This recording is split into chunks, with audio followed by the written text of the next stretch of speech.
Hey bro, nice jersey bro.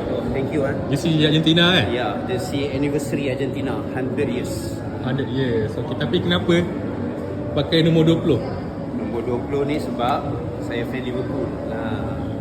Fan Alexis McAllister. Dia nak makan sikit kan? Boleh. Dia jarang sikit orang pakai McAllister ni sebab selalu Argentina Messi kan? Satu dunia tu dengan Messi, saya seorang nak sesat ni.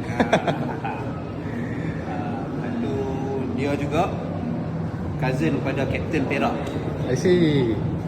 So the reason, bro fans Perak? Ya, betul, fan Perak. Oh. Dia main dari Teping. That's why lah connection dia McAllister ni dengan Perak lah. Ya. And then Cousin dia pernah bagi baju dekat Alexis McAllister bukan baju Perak. baju Perak. So baju Perak ada dekat Alexis McAllister lah. Ada. Tapi tak tahulah dia nak masuk atau pulang ada lah. So Perak dengan Liverpool bersaudara lah. Ya, saudara fan tersakiti Okay. Fan tersakiti. Okay bro. Selamat Raya lah. Okay, selamat raya.